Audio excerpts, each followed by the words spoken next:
if I'm not in the frame, then you can just adjust it. In fact, when she's speaking, you can probably point it towards her also. So like that. Thank you. So yeah, I can start now. Good afternoon to everyone. Our eminent speaker, Dr. Jayant Mahajan, respected ladies, sirs, madam, and all my dear colleagues.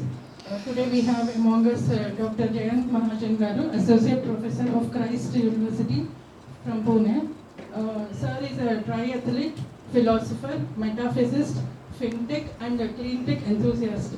Sir did his graduation in BSc Physics, Masters in Information Management and PhD from Symbiosis International University. Among great achievements of Sir, his design of training model for teaching ICT to visually challenged students as a part of his doctoral thesis work earned him great applause from many sides. And his passion to advocate more on climate action and cultural preservation led him to undertake an environmental focused cycling expedition among the borders of India. Sir has started the cycling from Kutch in Gujarat on January 23rd, 2024, aiming to tour entire India and en route to cover schools, institutions, communities, whatever on the way, for amplifying the impact of his journey and its underlying message, climate change before climate change. So we are going to have a wonderful session now on this topic. I hand over to Sir to continue further.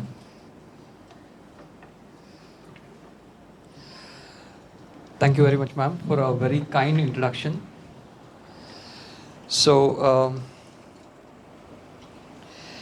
I'm really grateful to the management, Shri K. Prakash, Chief Postmaster General, AP Circle, and Shri D.S.V.R. Murthy, Postmaster General of Vishakapattnam region, and everyone who has made time and you've come here to discuss this burning issue with me. So, namaskara, and with your permission, I would like to begin. Is it okay? Are we ready?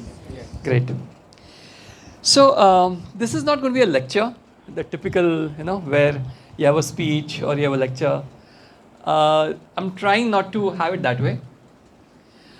The whole idea is to discuss my journey, why I'm doing all this, and what are the possible outcomes and how we can contribute towards this, right?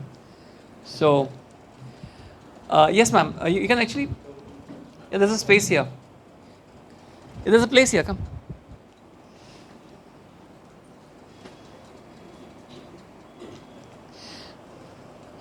So let me begin with a slide. What do you see here?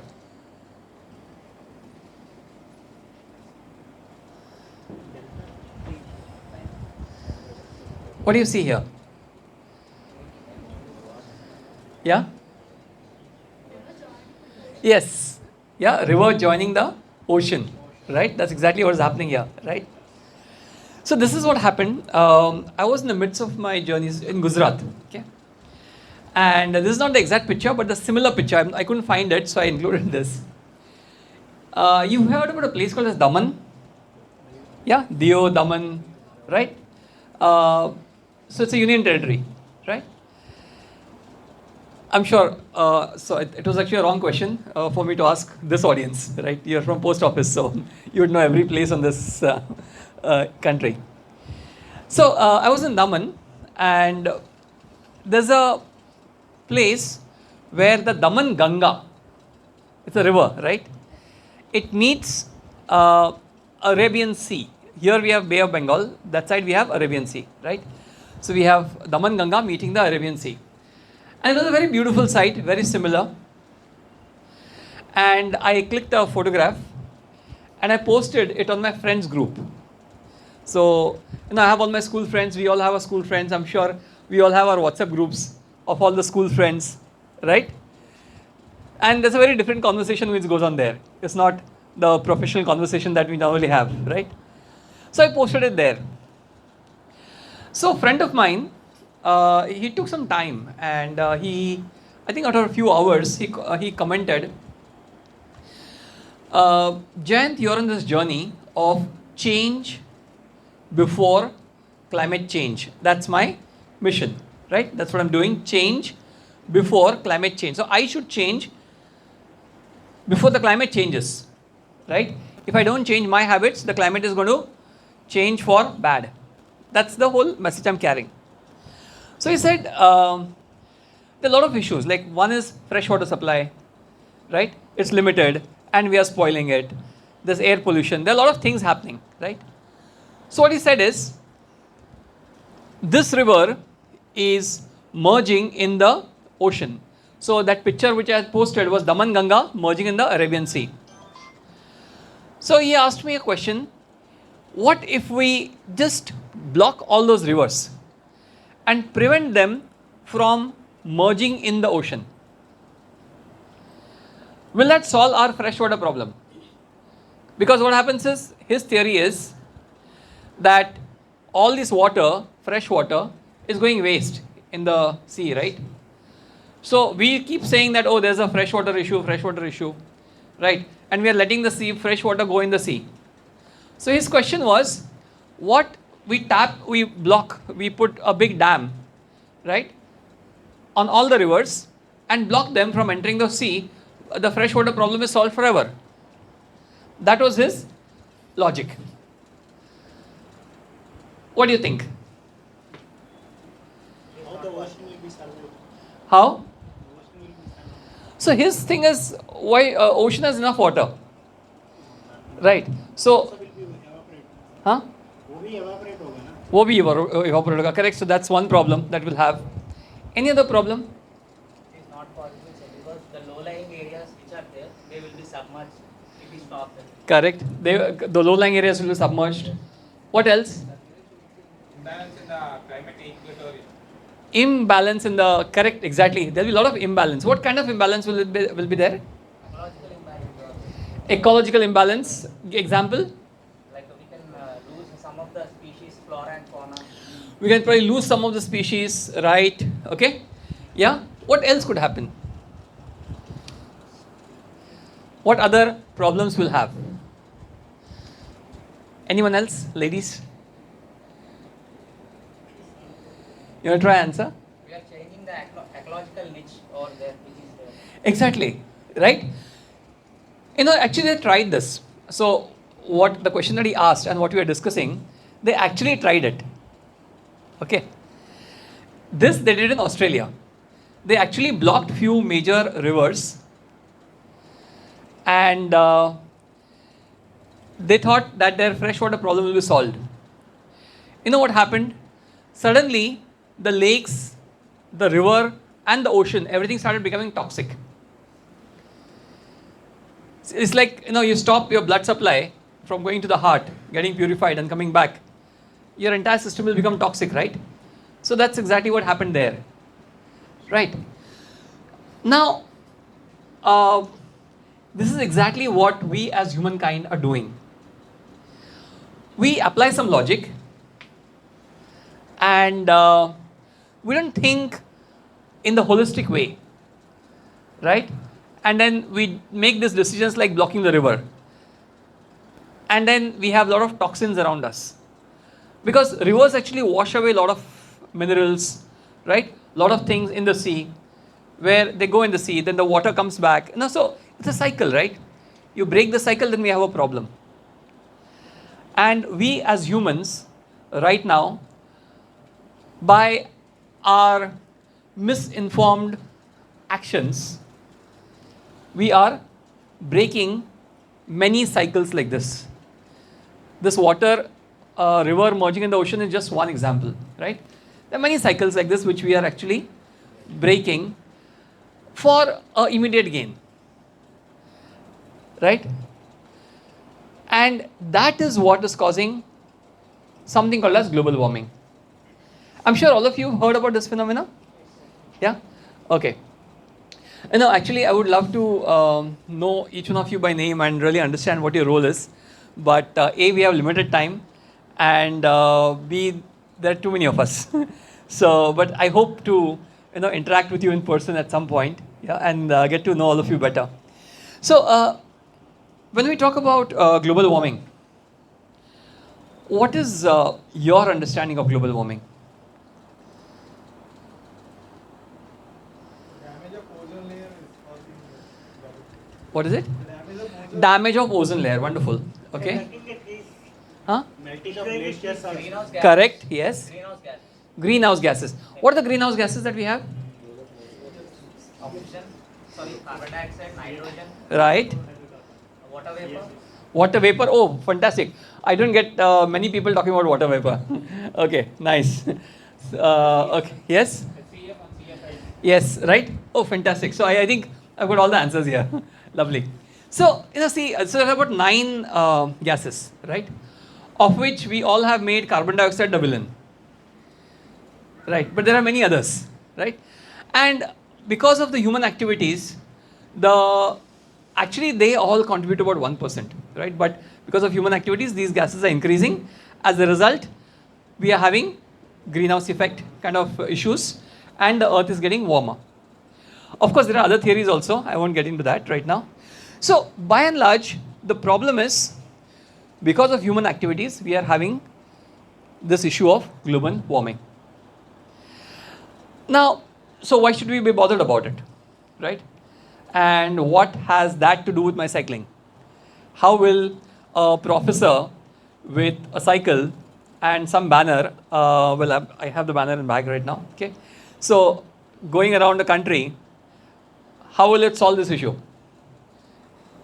Right? And that's a question which I asked myself when I started taking this journey, right? So, even before we answer the question, what do you think? Is global warming a serious issue or not? Yes, sir. It is, right? Okay. So now I'm going to give you a minute to think. You have a context, right? You have a context about me, my journey along the borders of the country, and global warming. So take a minute to think, and I'm sure if you probably have a lot of questions, like why is this guy standing here today talking all this, and he has come all the way from Mumbai on cycle. Yeah, he could have just taken a flight or train. Yeah, I'm sure you have many questions, right? So I would like to take the questions first, and then enter the further discussion. Right? So take half a minute, 1 minute, whatever, right? Articulate your question, think about a question, ask me those questions, and our next maybe half an hour, whatever we have, yeah, the discussion will get structured around those questions instead of me just trying to present some slide and say something. Okay? So let's take a minute.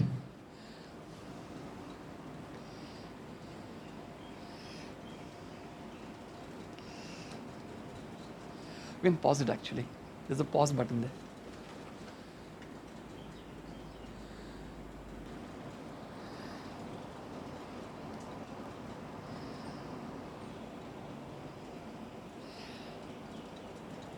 And at least I need a few questions from each of the sections. One section, second section, third section here, right? A couple of questions from everywhere.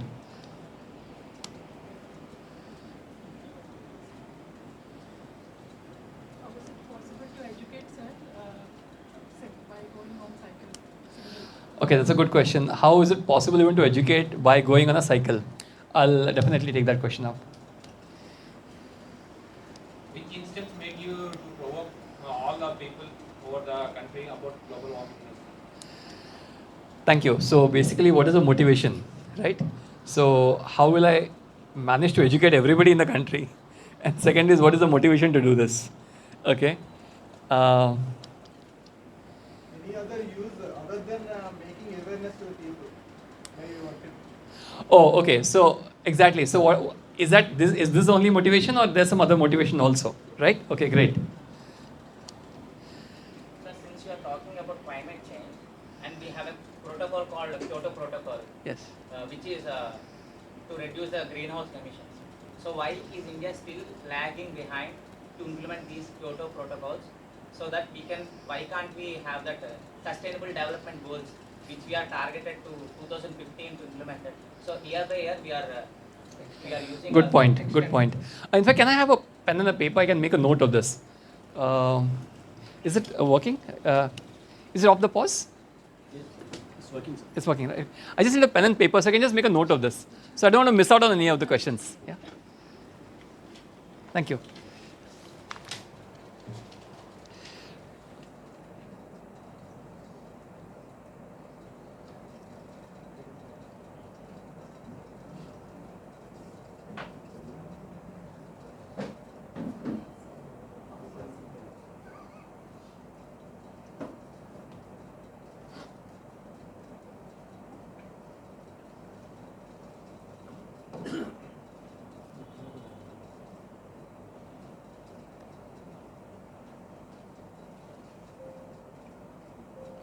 Okay, so I have these. I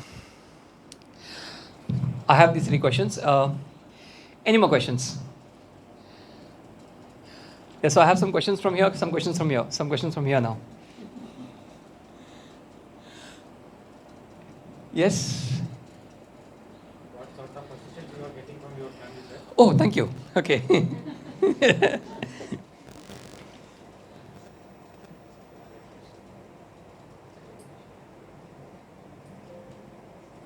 Okay. Right. At least one question from the ladies. I'll wait. And then we'll begin. Any questions here this side? Okay. Right. Yes. From how many years you are doing this? Oh, since how many years? Okay, timelines. Okay.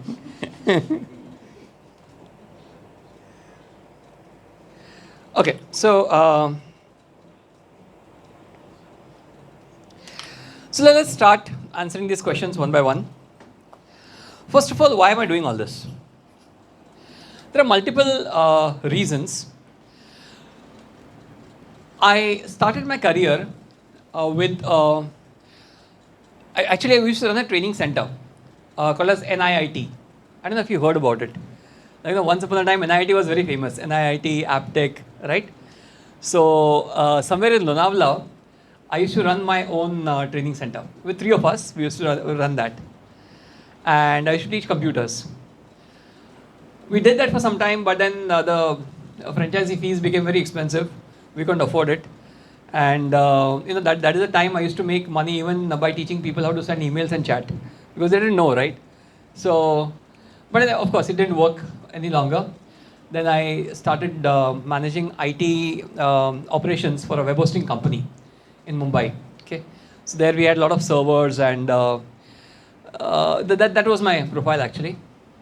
Then I got into projects, ERP implementation. I worked for a company called as Lavasa. I got into hospitality training. Then I, in fact, diversified into, I set up a resort. So it was like a 40-acre property where we had about 100 rooms. So I actually set up a resort, made it operational. So I did a lot of work in IT, real estate, training, education, those areas. And when I was doing all this, I was aware of this climate change that each of these sectors is causing. The harmful impacts of each of these sectors on the climate.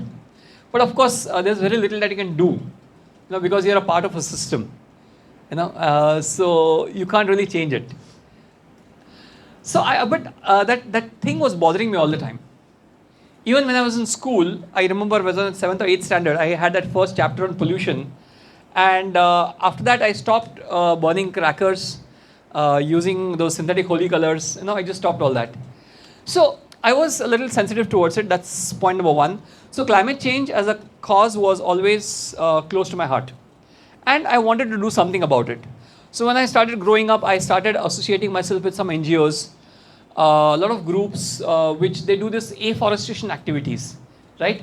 Like one of the example probably close to you is in Pondicherry when I was there. How many, anybody here from Pondicherry? Okay, you've been to Pondicherry, I'm sure. Yeah. So there's a project called a Sadhana Forest. I don't know if you heard about it. So it's an Israeli couple. They came to Pondicherry. They bought 70 acres of land with their own money. Aura village. Huh? Aura village. Horrible. also the Auroville village. So this sadhana forest is a part of that Auroville village, right? So what they did was they took a barren land and they started planting trees, and now it's a big forest. So over the last 20 years, they have afforested it. So even the place where I come from, near Mumbai, I'm a part of these kind of projects, afforestation projects, right? So there are like private people with their own money, they buy land and just grow forest, right? So I started being part of these different NGOs and these different kind of afforestation activities when I was working and doing all this. So, but I wanted to do more. That is point number one. Second motivation is I wanted to explore our own country. See, when I was working or even learning, I've traveled. We all have traveled, right? So you take a bus, you go somewhere. You take a flight, you go somewhere. You take a train, you go somewhere and come back. You spend 3, 4 days, 5 days, right? But this is like being either a tourist or you go on a vacation, right? So I didn't want to travel as a tourist. I wanted to travel as an explorer. Like sometimes, I'm sure all of us have gone through this. You're probably traveling by train or a bus and you look outside the window and you're probably passing a village or some beautiful landscape and you feel, oh, I wish I could just stay here for some time. Or, so I could just probably camp here, or that house is beautiful, I could just stay there for some time, right? So I had these feelings many times when I was traveling. So I said, I think, let me not wait. I'm just going to actually do it. Just leave everything.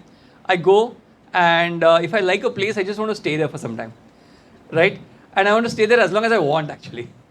And then after I'm done, I'll just leave from there. So I want to explore. I want to feel the place. I want to feel that land. I want to feel the air there. I want to feel the water there, right? So that is the kind of travel I wanted. Not go there to a beach and click a photograph, put on Facebook and have your friends to like it. That's the touristy stuff to do, right? Then you're not really getting the culture of the place. You're not actually feeling the place, right? So I wanted to go around like a traveler, like an explorer. So one is, of course, the climate change being close to my heart. Second, I wanted to explore the country, not as a tourist, but as a traveler and as an explorer. And third is, I enjoy cycling. So for many years, I have been an outdoors person. And cycling was, of course, not on the cards. It was more of trekking, mountaineering, swimming, all those things. In 2014, I took up cycling. My first long distance cycling which I did was from Manali to Khardungla. Now, Manali is a hill station, all of you know, and Khardungla is in Ladakh. That's the world's highest or second highest motorable road, right? It's quite high. So we did that about 10 days, 500 kilometers on rough weather with all rains and everything. July, that place is very different. So with low oxygen levels and all this stuff. So of course it was a supported ride, which I quite enjoyed. And that kind of gave me a confidence. I think I can handle long distances, right? So then somehow about a year and a half, all this came together. So I said, I want to explore the country. I want to do something for the climate change. And I want to explore the country on a bicycle. Not on the car, not on a motorbike. So my friends, when I shared this idea with them, they laughed. Coming to the family part, they also laughed. My father thought he probably, okay, he'll think about this for 1 week and then he'll be okay after that. So after 1 week, each time I go home for, every weekend I visit my parents. So I used to kind of mentally prepare him, this is my idea, I think I'm going to do this. And then he started getting worried because I started repeating him many times. He thought I'll forget, right? Because you have a stable job, you come home every weekend, yeah? Why are you going to do all this? But somehow I think they had no choice and they gave up, right? And I started planning this trip. So I tried the typical management approach, I'm a MBA professor, I've done business. So the first thing you do is open an Excel sheet, right? And day one, I'm going to be here. Day two, I'm going to be here.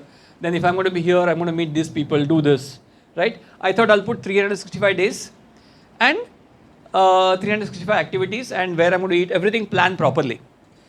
But when I started doing it, I realized it is just not possible. a year-long journey like this in completely unknown terrain. In fact, when I started my journey, I didn't know anyone. I had few connects in some cities, right? Now, when you're taking a journey like this, you cannot plan. That's what I realized, and I just deleted the Excel sheet. I said, this is a futile exercise, right? So that exercise went out of the window. Then I said, let it evolve, you know. The only few things which I had to plan properly was working on my own physique, so I can sustain this kind of a journey, so be physically strong. So I started exercising a little regularly, do pranayam. I think pranayam is the best exercise, right? Do pranayam and you're sorted, okay? So do this few things so you're physically fit. I had to do a lot of research on what cycle to use. So that I spent about 6 months looking at different cycles, the sweet spot between the cost and the quality, right? All these things I did. The next thing was, how do you carry whatever you need on the cycle for 1 year? So I didn't know that, right? So then I started going through various videos on the people who do this world tours on bicycle. What kind of bags do you use? What kind of things do you need? You know, all those things. So it took me about year and a half to really put all this in place. And then my friends, they still had doubt. In fact, they used to ask each other, Jain karega kya pakka? You know, because is he really going to do? So you follow Hindi, right? But then, one fine day, I said, okay. I went to my director that I'm going to leave my job. So he thought probably I have a better offer or something. He said, how much are you getting? So I said, no, it's not getting. This is my plan. I'm traveling. Because in Christ University, there's nothing called as sabbatical. They don't give, if you're going for more than a month, then you go. That's almost like that. So I told him, this is my plan. Fortunately, the director was nice. So he said, okay, give me a week, I'll come back to you. And exactly after a week, he actually called me in his office, said, don't leave. We'll give you a 1 year sabbatical. You know, so of course it's unpaid leave, but at least you can come and join as a regular employee. You don't lose that service. I said, okay, great, that works out. So somehow the things fell in place, and we had a small, I think somewhere around 13th or 14th of Jan, my school friends, 5 or 6 of them, they called me to a small restaurant. We had a small send-off, and I started off, right? And when I started my journey, I had no clue what it is going to spiral into. So I was open. I was open to whatever comes my way, right? And experience the things the way they come. So that's how this entire journey started. So to answer your question, the motivation was one, I wanted to explore the country, not as a tourist, but as a traveler. Climate change being close to my heart, I wanted to go and speak to anyone, who's possible. So anybody, so if I'm having a chai in a tapri, he's my audience. If I meet those drivers who drive the trailers, I have actually stayed with them during my Gujarat journey in the Kandla port, this Mundra port, Khandra port, right? So when I was around there, I used to sometimes stay in the dhabas, in dharamshalas. I used to meet those drivers. In fact, I've stayed in those trailers, big cabins also with them, right? I used to talk about climate change, and that's a very interesting perspective, So, this is how my journey started, right? Now, talking about educating, can you educate so many people? The answer is obviously not. Okay. So this is about educating myself and reaching out. It's not even educating. It's trying to reach out to whoever I can. So I'm trying to make a humble attempt. Try and talk to anybody I can about climate change and try and make a difference in my own capacity. Because this is not a funded activity by any organization or an NGO or anybody. So I have my savings. I wanted to travel, and then I set up on the journey. And then when I started calculating, it's not really expensive if you really want to travel. Of course, I think about $1.5 lakh is what I spent picking up all the gear and everything else.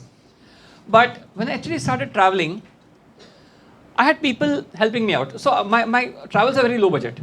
Almost zero budget, as much as possible. So you go and stay in a temple, you go and stay in the dharamshala. I'm cycling, so there's no expense there. Most of the time, there'll be people who help you with the food. In major cities, you'll have your friends who accommodate you. And then if I'm going to a next place, then there's somebody who will connect you to somebody, right? So that way, the food accommodation, which is a major expense, kind of gets sorted, right?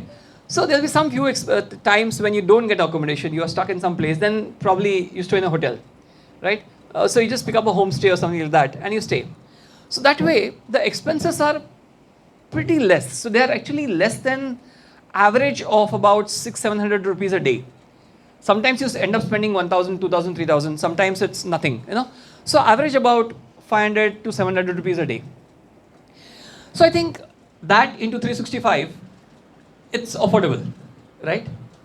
So I think, so a 1 year journey like this, which is going to give me such a rich experience, a lifetime experience, right? It is going to connect me to so many people, make so many friends across the country, learn so much, and do my bit to contribute to climate change. I thought this journey was worth it. Yeah, I mean, of course, I'll have to forego my 1 year salary, but I think, yeah, nothing. So when I look back, probably that money is not what is going to count. What I've learned, how I've enriched myself is what's going to count. Or the difference that I've made to the people whom I meet is probably what's going to count, right? Now, so when this journey began, it started in Gujarat, right? So I'll just quickly show you the small map, like how my journey has been. I hope the map is here. Yeah.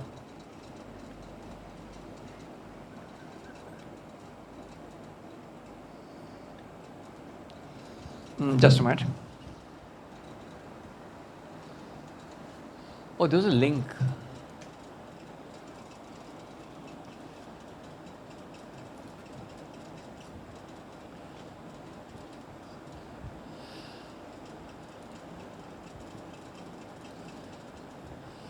Okay, I don't think I'm going to find those maps. Anyway, that doesn't matter. So I'll take you to the actual map.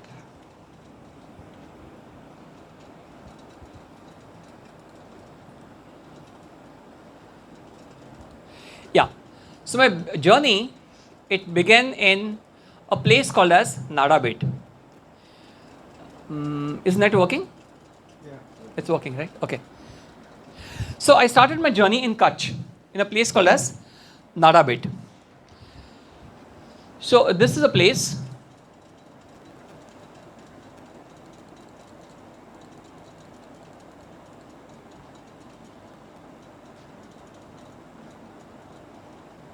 So this is Gujarat, okay? And if we talk about Nadabet,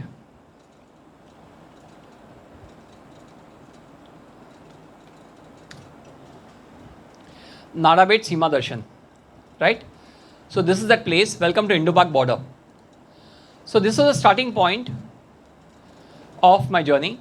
So I cycled all the way from Nadabet on the India-Pakistan border.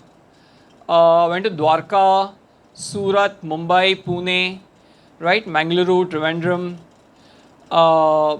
So I spent a lot of time in Thiruvananthapuram and Goa. Then further to Pondicherry, right? And now in Andhra, here in Vishakapattnam. So that's how my journey has been so far. What I intend to do is trace the entire border. So from here I'll go towards Odisha, Calcutta, do all the 7 sister states, Bhutan, cut through Nepal, Bihar border, Uttarakhand, Kashmir, Punjab, Rajasthan, and next year I'll finish at the same point where I started. So in fact, at Nadabet, the India-Pakistan border, 0 point they call it, where India, you can say, starts. If you take Pakistan, India-Pakistan, that point is a 0 point. Okay. So then we probably have a small event or something, right? So that's the plan. So this way, I would have done about 20,000 kilometers when I finished the entire journey. Of course, when I enter Himalaya, cycling may not be possible everywhere, right? So that's where I'll use the 3 Ps. One is pedal. There are 3 eco-friendly ways of traveling. One is pedal. Pedal is pedaling, cycling. Second is pedal. Pedal is Hindi walking. And third is public transport, right? So probably when I'm in Himalayas, I'll have to resort to public transport also, which I will, right? Especially when they're steep. I have navigated steep, but then that kind of slows you down, right? So that's what I intend to do. Now, when I do this travel, so I'll just give a story here. Not story, this is exactly what happened. So when I started at this point here in Gujarat. Okay, this point. So I was in a village called as Suigam. Okay, somewhere here. Okay, and this was the first day. I was like 2 hours into my journey, my first 2 hours of my journey. Okay, and I started early morning, and I was stopped by he was a major, I think, yeah, in army.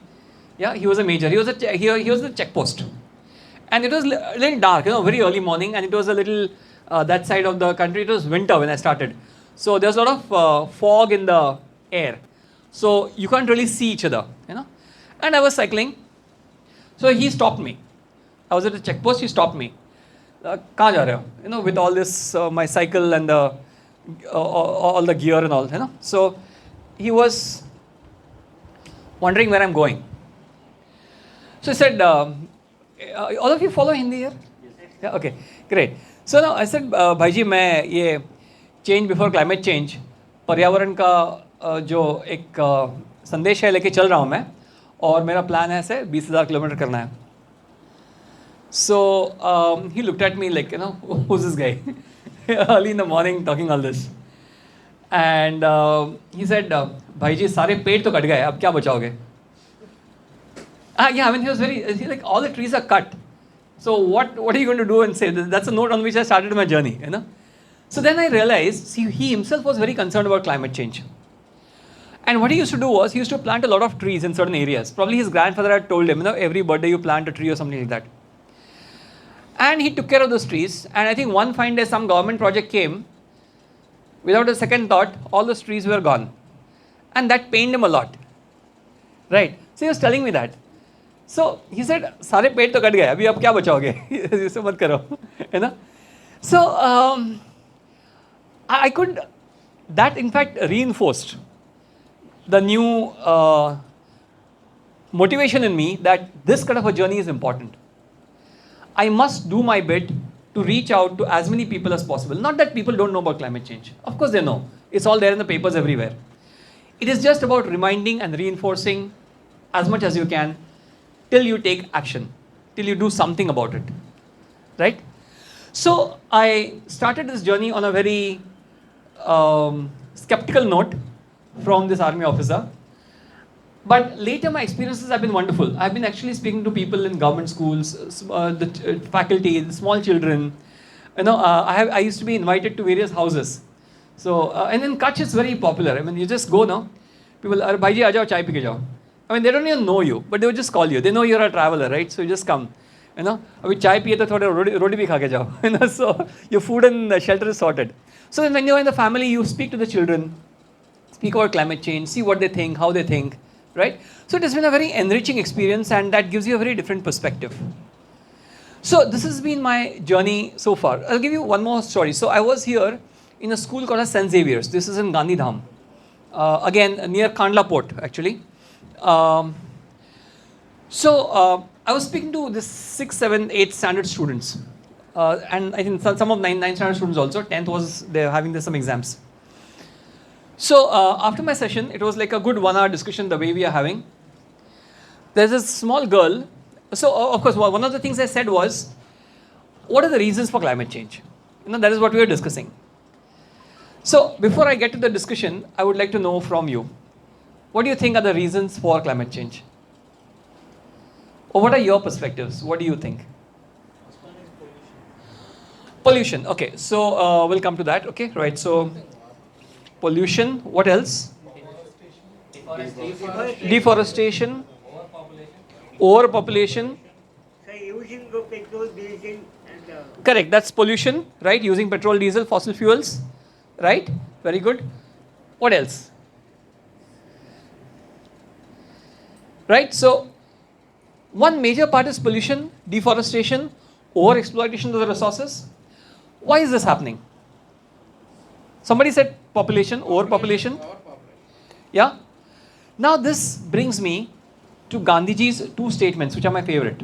Of course, we all can have different views about Gandhiji, right? But all said and done, keeping the philosophy and the politics aside, these 2 statements is something which really inspire me all the time. One is, be the change. If I want to see a change around me, I don't expect people to change, right? I have to first be that change. I should imbibe that change in myself first, and then the change will happen around you. I can't just go on preaching, okay, you do this, you should do that, the government should do this, that person should do this. Then it's never going to work. That change is never going to happen.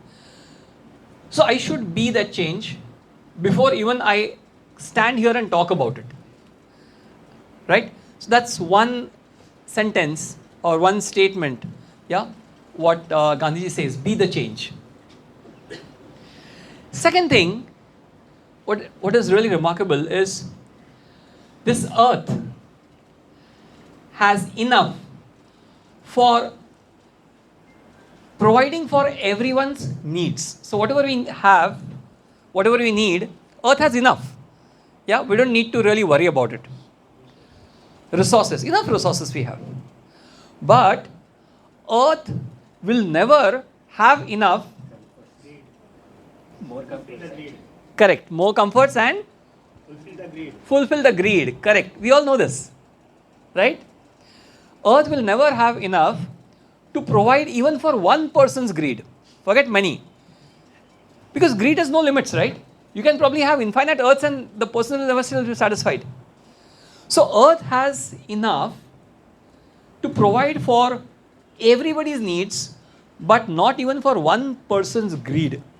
Right? And that's exactly where the problem starts. I was speaking to one of the very senior forest officers in Kerala. So when I was in Trivandrum, Trivandrum has got this Kerala, it has got this headquarters, forest headquarters, right? So I had a good time in Trivandrum. I met Shashi Tharoor, I had a good discussion with him, but he was a bit preoccupied with his election campaigns, so I intend to go again. And then I met some very senior forest officers out there. So in fact, I asked him, what do you think the root cause of this climate change problem is? He summed up it very beautifully. He said, there's a misalignment, between the personal aspirations of people and the common good. There are two things here. One is the common good, like something which is good for everyone, right? So if I do something and if it is good only for me, then there's a problem. So I should think that it's good for me, but is it also good for everyone? Or at least it is not going to have a negative impact on everyone, right? That's one thing. So if my personal aspirations don't align with the common good, then the climate change kind of issues will start, right? So these are a few things which beautifully sum up the root cause of the problem. And so so in a very simple way, when I was discussing with the students in this school, so it's coming back to that school story, I was telling them about this consumerism. We keep on buying things without thinking, right? And see, when you go on buying things, to make those things, there are resources being exploited, right? So more you unnecessarily buy, there are unnecessary resources being exploited. So consumerism becomes one of the major causes of climate change, right? So try and live a minimalistic life, correct? Have as much as you want.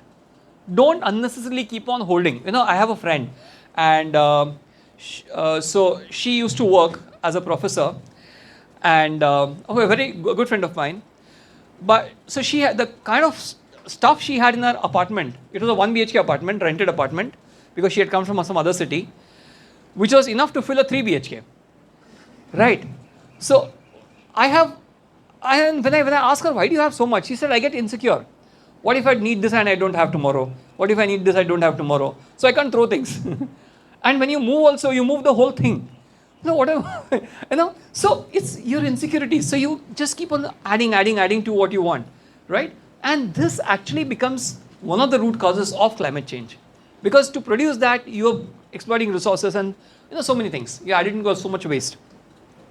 So I tried to simplify this as much as possible for the school children. And after the session, the small girl, she got up and asked me, sir, for every birthday, I force my parents to buy me a new dress, even if I have enough in my cupboard. Is it okay? So I didn't expect this kind of a question, from her. So now coming to that education part of it. So I think whatever small discussion I had in the class did impact her and got her thinking, oh, should I buy dresses every birthday? I think there's something wrong, So it got that little girl to think. So I think, yeah, I managed to make some small positive impact. Now maybe hopefully that girl, I'm sure if nobody else, her parents will thank me for it. They don't have to spend anywhere unnecessarily, So this is one. Second is, there's one boy, same group, okay, same day. After this girl, he came, he didn't want to speak in front of everyone. So he came to me quietly, asked me, so you'll be going through this 20,000 kilometers along the country and speaking to so many people, right? And like climate change is bad, don't use plastic, do this, And what if nobody listens to you? How will you feel? And I was like taken aback. So, because you don't expect these questions from a school child, a child who's in 6th, 7th, 8th standard. So, I wasn't prepared for the question and I didn't know what to answer. It took me some time, but before, what do you think? You in my shoes, what kind of answer would you give? Yeah?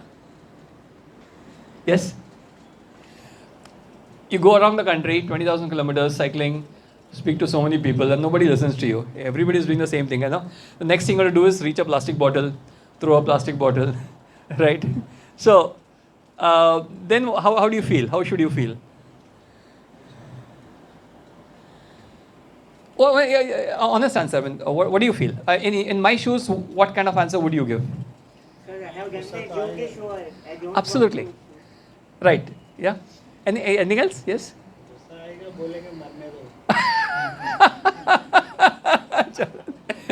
The problem ये है ना कि हम लोग बोलेंगे मरने दो तो फिर the entire, because you're in the same boat, and the boat has got a hole, right? And people are not bothered. But then if the boat sinks, you also sink in it, so you can't even say that. That's a problem, So, but yeah, right. You're right. What you said. So at least I can sleep peacefully saying that I did whatever I could in the best of my means, right? So you can't really educate everybody, but at least make an attempt, serious attempt, sincere attempt, honest attempt to do your best. Exactly. And that happened. I mean, I can actually have so many examples where, before I took up this journey, all my school friends, every time I go to my hometown, which is Kopoli, which is between Lonavala and near Lonavala, Kandala, right? That's where my hometown is. So every 2 weeks, 3 weeks when I go there, all the school friends who are there, we meet, right? And when the school friends meet, you're not adult, right? You go back to your 8th, 9th standard. And the talks are like that, right? So each time the discussions were just time pass. But when I took up this journey, and now I took a small break, I went for voting. And the first time, the discussion was at a different level. They said, Jan, you're doing this journey. I think it's important that we all as a class think and do something about it. So now they want to get together and reach out to all my juniors in the school where I went to. And this monsoon, do some kind of a tree plantation activity.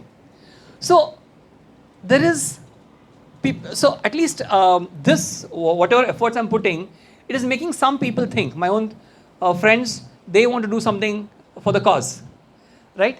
I remember this was my 3rd day in the journey, and I was in Run of Kutch. And you all at least heard about Run of Kutch, right? It's a salt desert. It's a white desert, right? And for miles and miles, there's nobody. So you can just go on the road and there's nobody, right? Now, I was going on a cycle on that Kutcha road through the Run of Kutch. And there was a biker from Bangalore. His name is Yashas. Okay, I still remember his name. So he was in this whole biking gear, coming from the other side. And what I was thinking was when I just started cycling on the Run of Kutch road, I was thinking, this is also beautiful. For last maybe millions of years, it has been like this. And now this road is being built. People will start coming and they'll start littering the place. So all the beauty which has been preserved for millions of years, now is going to go. Now, this boy, he was maybe in his early 30s. So he's biking from there. he sees me, he stops. And he says, I mean, of course, like all the white hair and all, he was a little impressed. Like, well, at this age, you're cycling and I'm going on a bike. So he said, I think what you're doing is amazing. And when I go to Bangalore, I'm going to give her the bike and start cycling. Right? And he said, when I was coming from the other side, I was looking at the desert and see how beautiful it is and what we have done to this Mother Earth. I said that's exactly the same thought I was having when I was coming this side, from this side, So he was coming from here with the same thoughts. I was on a motorbike. And when it sounds like very, like something like in the novel, but that's exactly what happened, right? And now he's in touch with me. He's there on Instagram, and then he's trying to do his bit. So yes, these are few stories which I have. There are many stories like this, which I can actually go on. Maybe the whole day I can just spend telling you stories and instances like this. So, but coming back to your point, ma'am, can you educate everyone? The answer is definitely no. But you definitely do. I should be doing my best to reach out to as many people as possible. That's the reason when I came, I requested, sir, since I'm here, and if it's possible, I want to have a small interaction with everybody out here, right? And so that's my attempt to reach out to as many people as possible, right? So,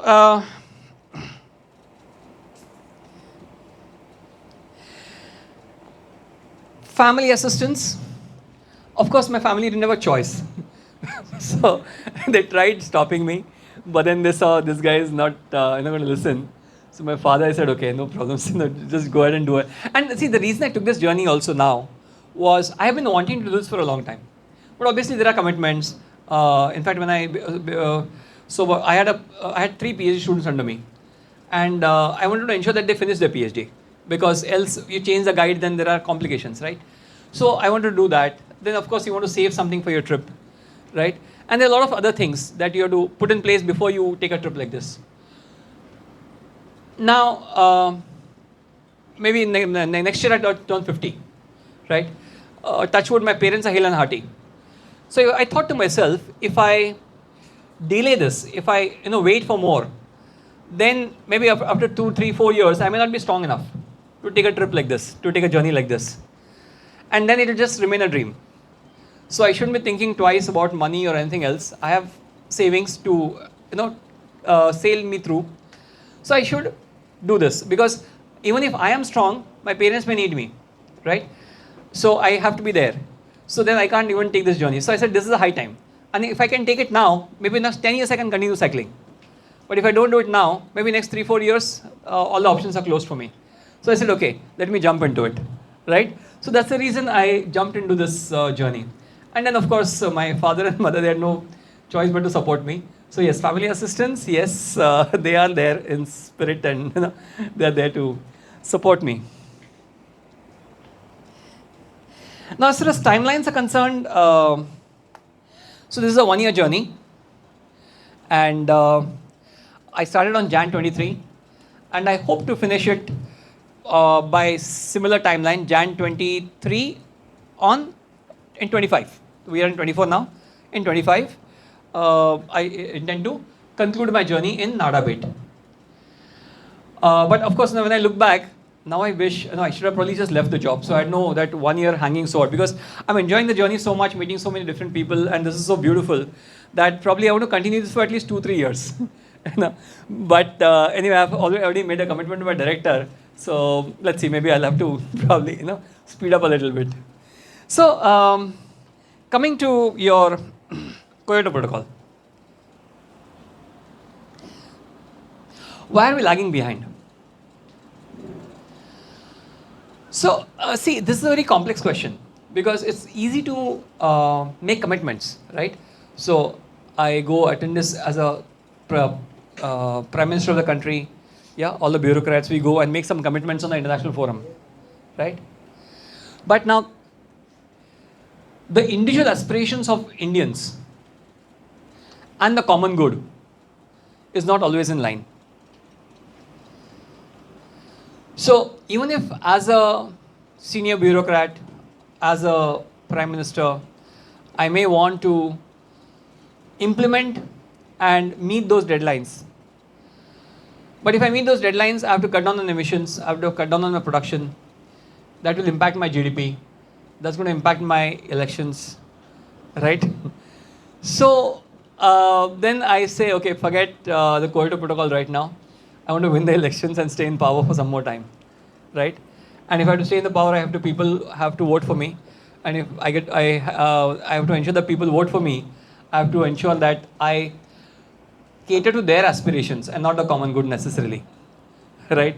So it's not always very straightforward to implement all this. In fact, US is not even considering. There are a whole bunch of climate change deniers. They say, okay, climate change doesn't exist. They are actually building this whole narrative. Why?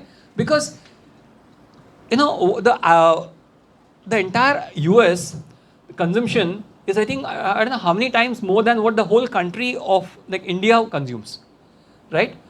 And they take a whole big stance of pollution, this, that. They are the biggest polluters. I mean, well, I'm trying to be politically as correct as possible here, right? In the world, all these so-called developed nations, they are the biggest polluters. In fact, they have exploited the earth, got what they wanted, and now they're sitting and preaching, right? So now there are a lot of theories here, saying that now when it is India's time, or the time of third world countries to come up to that level, now you want to talk about climate change and tell us not to exploit, right? So then why should we listen to you, right? So it's a very messy situation there, and finding a way through all this mess, political, social, individual aspirations, political requirements, right? There's so many things that you navigate through. Obviously, meeting these deadlines of Kyoto Protocol is not a very easy thing to do, right? I mean, that's the best answer I can possibly give you in a short period of time. We can have an offline discussion. Yeah, I'm open to that, right? So this is broadly what it has been like. Yeah. Now, now things are complex, right? Climate change is a reality. We all need to do something about it. Now, what do we do? I would like to hear from you. What do we do? Yeah? Planting trees, yes. Now, in fact, that's a good point. So one is planting trees. But when you say planting trees, no, there's a difference between saving the existing forest and creating urban forests. Of course, you should keep planting trees, but you should also attempt to save existing forests and ensure that they're not cut. Because cutting a 50 years old, 100 years old tree and now planting a sapling now makes no sense, right? But that doesn't mean that you should not plant. Of course, by all means, please go ahead and plant. But also try and do your bit to save the existing trees, existing forests, those old trees which have been there for years and centuries maybe, right? So that's very important. Yeah, thank you, ma'am. Right. We should not use plastic. No, you should not use Plastic. plastic, of course, yeah. And so in fact, sometimes you're forced. Because, like for example, when I came in here the other night, I had I'm carrying only 2 water bottles, and I go on refilling it, and that's enough. I haven't ever purchased a mineral water bottle, right? For last 4-5 months now, during this journey, despite of the summer, whatever it is, it was not necessary. So if I feel thirsty, I just go to a petrol pump, fill my water bottles. They'll last me for a few more kilometers, right? So it has been working fine with me. So unless like you're landed in a situation where there's no water, my water is over, and the only option there is mineral water. So there are a few occasions like that, right? But otherwise, I haven't really used the water bottles, right? It's not necessary. That's one source of plastic bottles, one source of pollution, right? I carry my own bags, right? Don't use plastic bags. So at least don't use the new ones. Whatever existing ones, you keep on reusing it as much as possible, right? So these are a few things that you can do, right? So planting trees, not using plastic. What else? Recycling waste. Yeah. So in fact, there are those. First, there are 3 R's. Do you know what 3 R's? Reduce, recycle, reuse. So first is recycle. Okay, then is first is reuse, then is recycle, then is reduce. Reduces, you either reduce the usage, and or then you decompose it. Now, in fact, it's not just 3. There are more R's. There's repurpose. So first is refuse. Okay, I don't want this, right? If you can't refuse, then repurpose. So instead of throwing it, use it for something else, right? So I have a plastic bottle. I could not refuse, yeah, but now I keep it and use it as long as I can. Repurpose it. Maybe use it to store something else or whatever. Repurpose. So refuse, repurpose, reduce, recycle, reuse. Okay, so these are the 5 R's actually. So try and keep these 5 R's in mind. Yeah. First is of course refuse, right? Else then you go for the other R's, right? So that's one. How do we avoid pollution? Reduce the usage of fossil fuels. Reduce the use of fossil fuels as much as possible. EVs again is a debate. Is it really, In that case, you can use ethanol. ethanol? Yeah, but try and use public transport as much as possible. Even if you're using fossil fuel, try and use public transport. Your overall, carbon footprint will reduce, right? So there are many things. It's not that we don't know. It's just that we have to be conscious about it and keep reminding ourselves and keep doing things, right? So at our level, at individual level, there are many things we can do. Now, at a professional level, you have to think. So if I'm a chartered accountant, my solutions, what I can do is different. If I'm a lawyer, what I do is different. If I'm a scientist, it's different. As a professor, I do is different. Now, as people in the Postal Department, I'm not sure. This is something that probably you'll be able to tell me, what you can do. I mean, I am not sure. I'm sure probably you'll be having sessions, probably having workshops on this. In fact, I met somebody when I was in Rameshwaram, senior deputy general manager of Tamil Nadu State Transport Department. And he was telling me, as a Tamil Nadu State Transport Department, they're very conscious about these issues. So they're really revamping the engines which are being used in the bus. So they're making their operations as clean and green as possible, right? So I was very surprised to have this discussion with Deputy General Manager for Tamil Nadu State Transport Department. So I'm sure governments and all these departments are thinking. I'm sure as a postal department also, probably you're thinking. So I would love to hear from you some insights. As a postal department, what are the kind of initiatives that you take to reduce the carbon footprint? Not as individuals, but as a department. We are restricting the paper usage. Oh, rationing the paper use. Fantastic. Yes. Okay. Conventional energy usage. Conventional energy use. So yeah, I saw solar panels on the terrace. Lovely. Okay. Right. Of course, I mean, yes, you're saying something, sir? Any other? Yeah? Green gardens, of course. Yeah, that's something that we all should do, right? Plant a lot of trees. So basically now these solutions, which are domain specific, that will come from the domain experts. So probably, we can have a dialogue and then probably I get to understand your domain better. And then probably we can see how we can make our operations more efficient, right? So we all at every point, I think it's very important for all of us to keep thinking how I can reduce my own individual carbon footprint, and as a professional, how I can ensure that in my domain, in my structure, in my office, how I can make my operations more efficient so that I can go on reducing carbon footprint even there, right? And that will, of course, collectively have a bigger impact. So, of course, these slides which I have, they are more targeted towards business management students, and I don't want to get into it right now. Yeah. So I'll straight away skip to some more questions. We already had questions. We had question answer sessions. Yeah. And if there's something else, yeah. Sir, why did you choose in this way, like traveling around India? When we have connectivity like social media, you can reach the people. Good question. Very good question. I'll Reach the people in social media nowadays. So you're sounding like my father. Okay, this is exactly what he told me. Okay, like why you want to do all this, right? So see, one thing. Okay, thank you for asking me that question. Okay. As I said, my motivations are multiple. One is climate change. Second is I wanted to experience the country myself in person. That you can't do in social media. Social media, I can go and see the videos, but you can't feel the water, you can't feel the place, right? That's point number one. Second is, see, cycling, if I would have come here on a motorbike or a car, I probably wouldn't be having this discussion here, right? I would have gone to that submarine museum, click photographs, put on Facebook. People would have said like, oh wonderful, such a big submarine, and my visit in Vishakapattnam would have ended there, right? It wouldn't have had any meaningful discussion, impact, nothing. So I would have come here as a tourist and gone as a tourist, right? Because I came on a cycle, we are having this discussion. So my cycle has actually, it helps me to connect with people.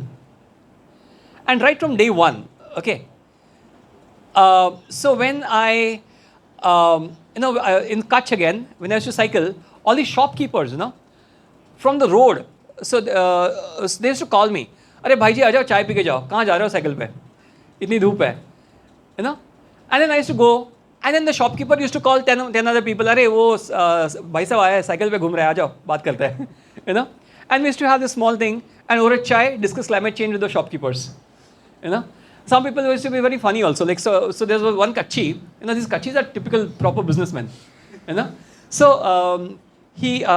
I actually carried that poster. I'll show it to you. It's in my bag somewhere. Okay, which talks about Jal, Jungle, Hawa or Jameen Bachao. Right? So he looked at that poster. He said, "Bhai ji, Jal, Jungle, Hawa सब तो ठीक है. वो तो बचा लेंगे. ये जमीन मुझे खरीदनी है. पैसे है क्या?" So now what do you answer to that? So I mean, we had all these kind of very interesting interactions. But so all this would not have been possible if I would have been on a motorbike.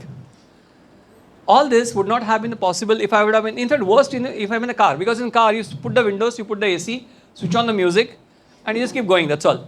And you just admire, okay, oh, that tree looks nice, that sea looks nice, that's all. Right? I'm not able to connect with people. But thanks to cycle, it's an effort, but I'm able to connect with people. Yeah, that's the whole reason. I can't achieve this using social media. There are plenty of people, a lot of people sending forwards on social media about climate change, this, that, everything is happening. But I thought, if I really have to go to the extra mile, I think cycling is a good tool to achieve these objectives which I have.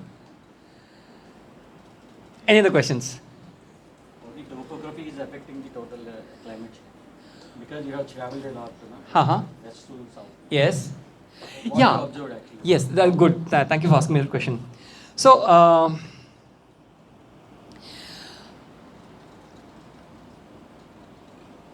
the situation is not so nice. Okay, it's not very encouraging. In fact, when I was in Trivandrum, I have a journalist friend. He asked me this question in a very different way. So he asked me, "Jayant, is this journey a journey of hope, or is it a journey of despair? Is it very encouraging, or it is very, not so? I think the losing battle. Are you fighting a losing battle?" Looks like I'm fighting a losing battle.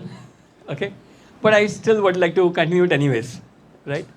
The reason is, I'm sounding a little skeptical and pessimistic. The reason is the forces which are destroying are way stronger and more than the forces which are trying to conserve. So there are people in isolation doing a lot of good things. I mean, across this 4,500, 5,000 kilometers that I am right now, there are a lot of people who are putting phenomenal efforts. I mean, they have actually dedicated their lives. Like the example I gave you in Pondicherry is Sadhana Forest, afforestation activities. People are putting their personal money, buying land, okay, and then this is my private property, I will ensure that only forest is built here, right? So a lot of people are putting, but those people are very less in number. But people who are destroying, there are huge corporates, governments, huge mega infrastructure projects, mindless consumerism, So I think so it's not a very encouraging situation, but still I would like to continue doing my best, just like many other people who are doing this. So what I observed was, like, for example, in Konkan, do I have time? How much time do I have? I'll probably do this last question and conclude. Yeah, is it okay? Yeah, because I'm sure, what's the time? 340. Huh? 340. 3:40, okay. 5 minutes more? Yeah, okay. So, I mean, I can go on, just that you will have to go home. So, right. So, when I was cycling, I'll give a good example. So let me see if I can show this to you. So there's something called as in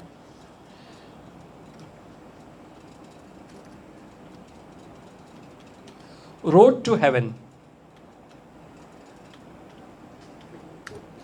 Okay, this is a road which I actually cycled on. This is about a 40-kilometer stretch, which in Run of Kutch, which connects Dhulavera to Dorlo.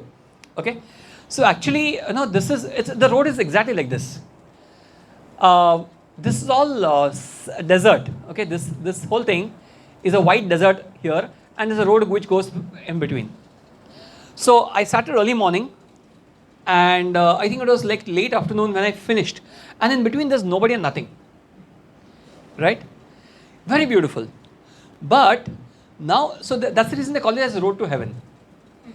Okay, but now what is happening? This road is now becoming pakka. So a lot of tourists are coming. So they all want to click selfies, but they also feel thirsty. So they all come with all the cold drinks and plastic bottles, right? And now they want to have a good family time. So they will pack a lot of food and get in the plastic wrappers. And when they wind up, they dump all of it there and go, right? So when I'm cycling, when I see all these sites, what do you tell them? How many people do you tell? Right? I was in Pulikat Lake. This is Sriharikota. Yeah, you Tamil Nadu, right? Pulikat Lake cuts across Andhra and this, right? So I took a boat to Pulikat Island. So it's about a good half an hour, 45 minutes it takes. I mean, I actually witnessed a miracle out there. I didn't know this. So this person who took me by boat to Pulikat Island, when we landed on the island, he actually dug through the soil. I mean, maybe this much. He dug the soil. So here it's all seawater. There's a beach, and just few feet away I dig and I get fresh water. I actually drank it. Right? It's a wonder. I mean, I didn't know something like this can happen, So now we started walking a bit on the island. He said a lot of families on weekends, they hire this boat, come here, and there's litter all over the place. So they go, have a good time, and litter the place and go. So this is at the individual level, okay? Let me talk about the corporate level. I started cycling in Konkan, yeah, the coastal part of Maharashtra, before Goa, yeah, that part, right? Beautiful mountains, lot of thick forest, but I'm told that only 25% of the forest is remaining. Let's be conservative, be more optimistic, 30%. 70% of the forest is gone. And more is being destroyed by acres and acres. I actually saw all these beautiful mountains, the tops, most of the mountain tops are being blasted by these builders, create flat land and put concrete structures there, right?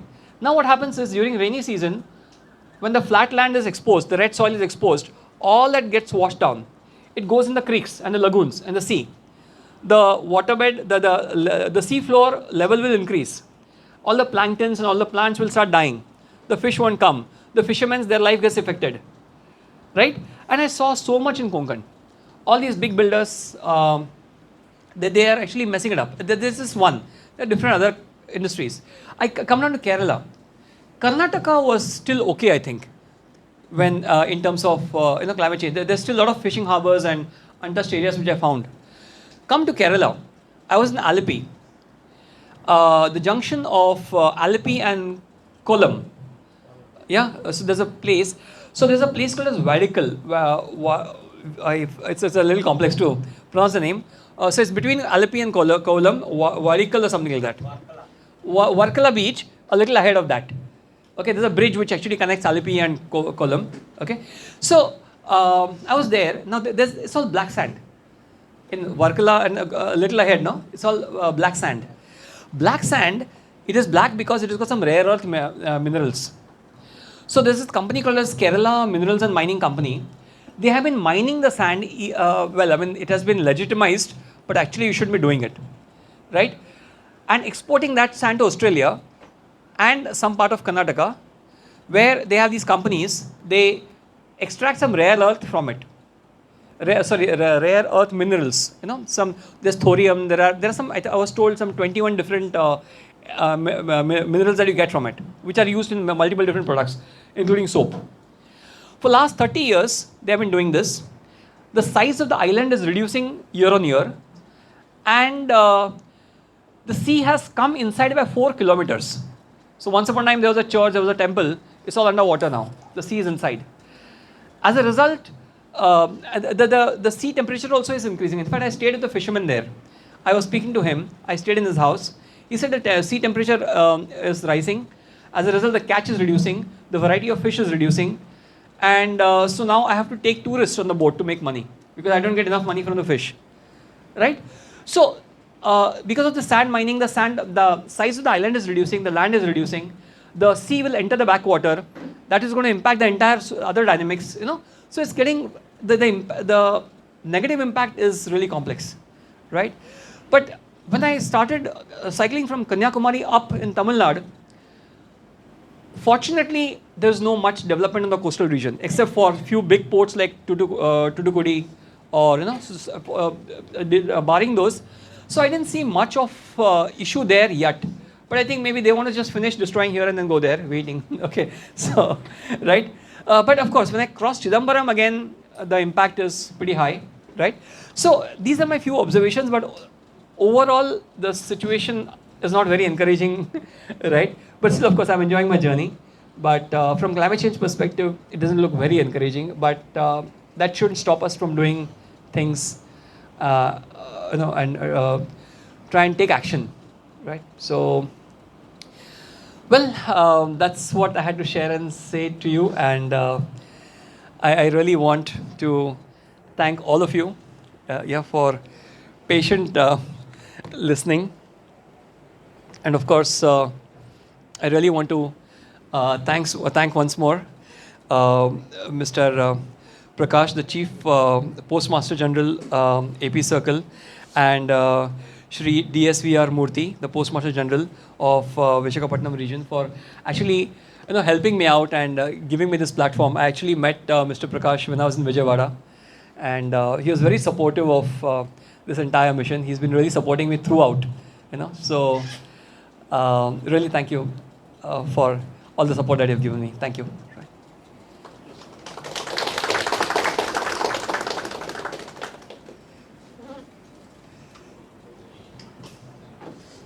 Thank you, sir. Thank you very much for sharing wonderful experience of your journey so far. We hope, like your school friends, some people also might join on your journey, and definitely it's a great noble cause you have taken up. Thank you. And it will impact many people on your journey. We hope so. Thank you. Thank you, sir. Thanks. Sir, Thank you. we request you to kindly accept one small memento from our Sure. I request our editors to please present the memento. Oh yeah, sure. I'll come this way. That's faster and easier.